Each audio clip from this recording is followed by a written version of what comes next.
नमस्कार दोस्तों, welcome back to your own channel A Capital. So guys, इस video में हम डिस्कशन करने वाले हैं सेबी का एक इम्पॉर्टेंट फ्रेमवर्क जो रिलीज़ हुआ है, राइट, रिलेटेड टू डेरिवेटिव्स को स्ट्रेंथन करने के लिए। और एक तरीके से कंसल्टेशन पेपर उन्होंने एक निकाला है, आप देख सकते हो यहाँ पे लिखा है measures to strengthen index derivatives framework for increased investor protection and market stability.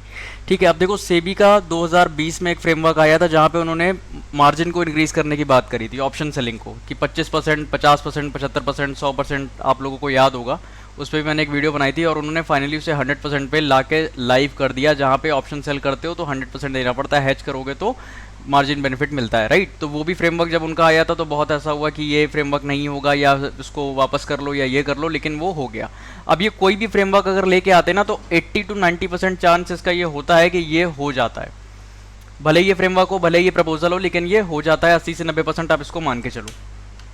अब ये फ्रेमवर्क देखोगे तो यहाँ पे आप, ये सेबी की ऑफिशियल वेबसाइट है, आप इसको यहाँ से चेक कर सकते हो, राइट। और 18 पेज का ये फ्रेमवर्क है जिसमें कि कुछ इंपॉर्टेंट पॉइंट्स बताए गए हैं रिलेटेड टू मार्केट्स में क्या क्या चेंजेस ये सेबी ने सजेस्ट किए हैं। इससे पहले हम वीडियोस का पॉइंट्स का डिस्कशन करें, एक चीज़ यहाँ पे देखो कि हमारे मार्केट में हमारा जो total number of demat account है वो 2020 के पहले लगभग जो है हुआ करता था 3 से 4 करोड़ के बीच में, लेकिन 2020 के बाद और 2024 आते आते ऑलमोस्ट ये 16 करोड़ को टच कर रहा है। मतलब 2020 के बाद, अप्रैल 2020 के बाद 12.2 करोड़ डीमैट अकाउंट्स ओपन किए गए हैं। तो एफएनओ में जो ट्रेडिंग होती है या फ्यूचर एंड ऑप्शन में जो ट्रेड करते हैं तो उनको स्पेकुलेशन एक्टिविटी की तरह सेबी कंसिडर करता है और रिटेलर्स को बाहर करने की हमेशा वो कुछ ना कुछ ऐसी चीज़ों को ऐड करते हैं। बट अब वो प्रोटेक्ट कर रहे हैं या बाहर कर रहे हैं, खैर वो एक अलग टॉपिक है, उस पर हम ज़्यादा नहीं कह सकते। हम आते हैं उन्होंने जो चेंजेस वो लेके आने वाले हैं या जो चेंजेस उन्होंने सजेस्ट किए हैं,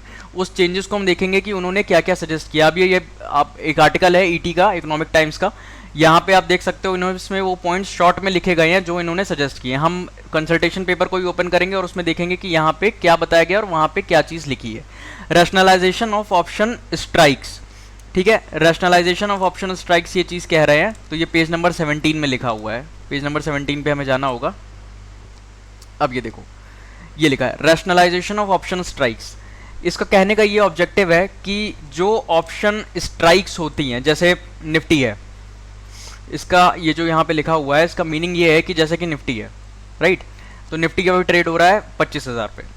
अब निफ्टी में स्ट्राइक इंटरवल्स कहाँ पे है, 25,050 पे है, 25,100 पे है, 25,150 पे है, और ऐसे आप अगर देखोगे तो 19,950 पे है, 19,900 पे है, सॉरी 24,950 पे है, 24,900 की जोन पे है, राइट। तो 50 के स्ट्राइक्स पे ऊपर है, 50 के स्ट्राइक्स पे नीचे है।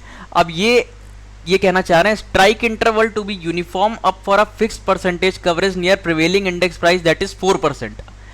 4% के हिसाब से आप इसको कैलकुलेट कर लो। इजी अगर गए तो 50,000 पे मान लो अगर निफ्टी बैंक चल रहा है और इसका आप 4% का अगर कैलकुलेशन करते हो तो आता है 2,000 पॉइंट आता है, ठीक है। तो जो मुझे समझ में आ रहा है इसमें जो ये कहना चाह रहे हैं कि जो रैशनलाइजेशन हम करेंगे ये इसी 2,000 पॉइंट के अंदर करेंगे और इसी 4% को प्रिवेलिंग इंडेक्स प्राइस को बेंचमार्क मान के हम एग्जिस्ट करेंगे। जैसे 50,000 के बाद निफ्टी बैंक में जो स्ट्राइक आती है 50,100 की आती है, फिर 50,200 की आती है, तो 100 का स्ट्राइक गैप आता है, राइट।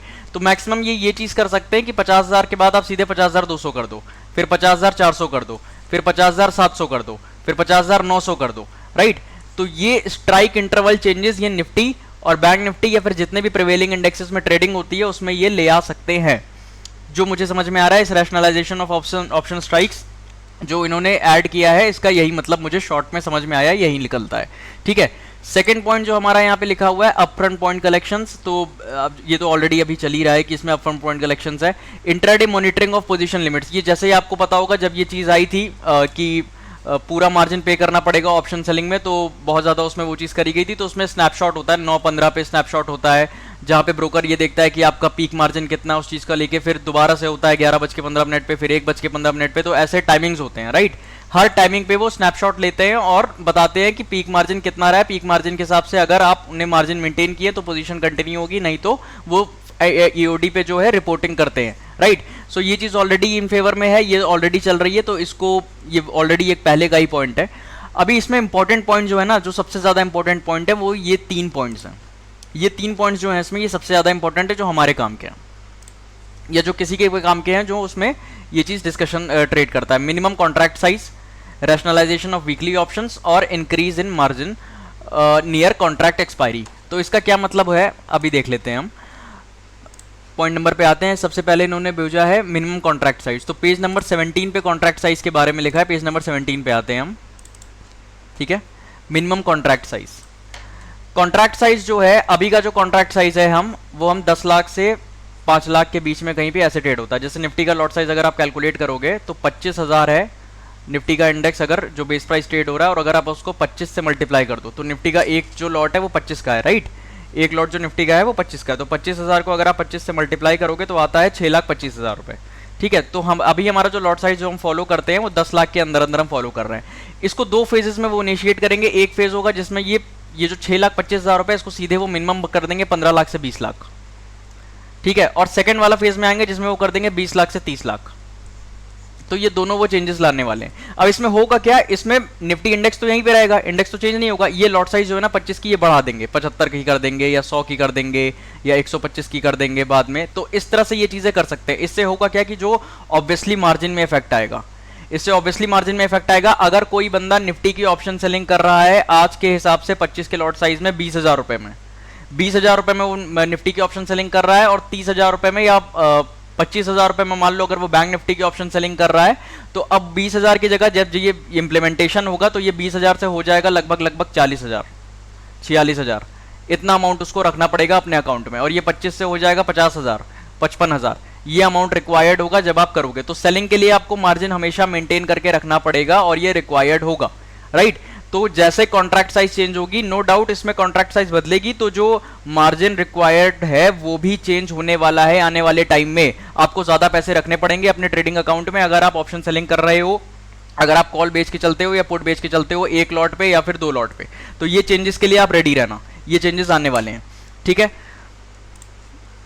इसके अलावा जो हमारा और जो न्यूज़ है इसके बारे में एक है मिनिमम कॉन्ट्रैक्ट साइज, ये हमने डिस्कस कर ली। इंट्राडे पोजीशन मॉनिटरिंग ये भी कर ली। रैशनलाइजेशन ऑफ वीकली ऑप्शंस, ये एक बहुत इंपॉर्टेंट पॉइंट है, रैशनलाइजेशन ऑफ वीकली ऑप्शंस। इसमें क्या होने वाला है, इन्होंने एक ये सजेशन दिया है रैशनलाइजेशन ऑफ वीकली ऑप्शंस में कि ये जो वीकली एक्सपायरी होती है, मंडे को होती है, ट्यूसडे को होती है, वेडनेसडे को होती है, राइट। मंडे से फ्राइडे जो है मिड सीपी की एक्सपायरी होगी, फिर निफ्टी की एक्सपायरी होगी, फिर निफ्टी बैंक की एक्सपायरी होगी, फिर निफ्टी की एक्सपायरी होगी, फिर फ्राइडे को सेंसेक्स की एक्सपायरी होगी, बैंकेक्स की एक्सपायरी होगी। तो ये जो एक्सपायरी हो रही है ना, इसको ये बंद करने के लिए सजेशन कर रहे हैं। ये कहीं ना कहीं ठीक है, ये जो रूल लेके आ रहे हैं ये ठीक रूल है, क्योंकि ये जो गैम्बलिंग माइंडसेट लगा हुआ है कि हर दिन एक्सपायरी चल रही है, जीरो हीरो चल रहा है, जीरो 1 रुपए का 20 रुपए हो जा रहा है, 1 रुपए का 100 रुपए हो जा रहा है, इस माइंडसेट से हटाने के लिए ये चीज़ ये जो कर रहे हैं ये ठीक है। इससे होगा क्या कि अगर ये चीज़ इंप्लीमेंट होती है, ये रैशनलाइजेशन ऑफ वीकली ऑप्शन ये करते हैं, तो इससे एक हफ्ते में सिर्फ 2 एक्सपायरी होगी, क्योंकि जो इंडेक्सेस है हमारे मेन एनएससी और बीएससी, उनके पास एक ही ऑप्शन बचेगा कि आप मंथली बेसिस पे तो आप रख सकते हो एक्सपायरी, निफ्टी की, बैंक निफ्टी की, फिर निफ्टी की,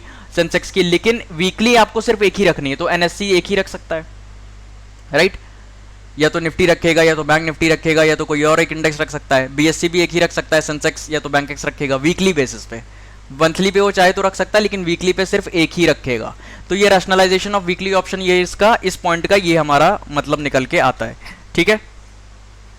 फिर लास्ट पॉइंट जो है हमारा increase in margin near contract expiry, ठीक है। ये पॉइंट भी एक इंपॉर्टेंट पॉइंट है, आप देख लो अगर इंक्रीज इन मार्जिन वाला ELM page number 18 extreme loss margin. मेरा एक सेपरेट वीडियो मैंने बहुत पहले बनाया था, शायद उस वीडियो को 3,000 या 3,500 लोगों ने देखा था। मैंने एक वीडियो बनाया था कि VAR प्लस ईएलएम क्या होता है, why you should know VAR plus ELM, value at risk plus ELM, extreme loss margin और वैल्यू एट रिस्क, ये आपको पता होना क्यों जरूरी है। अभी आपको अगर ईएलएम यहाँ पे नहीं पता तो वो वीडियो आप जाके चेकआउट कर सकते हो, या मैं उसका लिंक जो है डिस्क्रिप्शन में दे दूंगा, वो आप देख लेना ईएलएम एग्जैक्टली क्या होता है। तो ईएलएम का ये मतलब है कि जो कॉन्ट्रैक्ट नियर बाय एक्सपायरी पे आता जाएगा, मतलब ये जैसे जैसे एक्सपायरी नजदीक आएगी नियर बाय कॉन्ट्रैक्ट की, राइट। देखो इसमें क्या लिखा है, to address the issue of high implicit leverage in options contract near expiry, जो भी नियर बाय एक्सपायरी आएगी उसमें ईएलएम परसेंट, यानी कि VAR तो चेंज नहीं होगा, VAR इसमें होगा भी नहीं, राइट। जो ईएलएम होगा वो हम चेंज करते चले जाएंगे। Eight the start of the day before expiry, कल एक्सपायरी है और आज स्टार्ट हो रहा है डे, तो 3% एक्स्ट्रा ऑलरेडी बढ़ जाएगा VAR, सॉरी ईएलएम ऑलरेडी 3% बढ़ जाएगा। मतलब अगर 30,000 रुपए उसमें लग रहे हैं तो ऑलरेडी वो मान के चलो वो 32,000, 31,500 ऐसे वो ऑलरेडी बढ़ जाएगा, ठीक है। और उसके अलावा at the start of the expiry day ELM to be further increase by 5%, और एक्सपायरी डे जिस दिन शुरू होगी तब तक वो 38,000 40,000 तक चले जाएगा। मतलब अगर वेडनेसडे को एक्सपायरी है तो मंडे को ट्रेड करोगे सेम स्ट्राइक उसी चीज पे, तो क्या पता आपको 30,000 रुपए देने हो, और थर्सडे को ट्यूसडे को ट्रेड करोगे तो क्या पता वो 35,000 तक चला जाए, और वेडनेसडे को ट्रेड करोगे तो क्या पता वो 40,000 तक चला जाए। ठीक है, तो ये चेंजेस वो लेके आ रहे हैं नियर बाय कॉन्ट्रैक्ट एक्सपायरी में।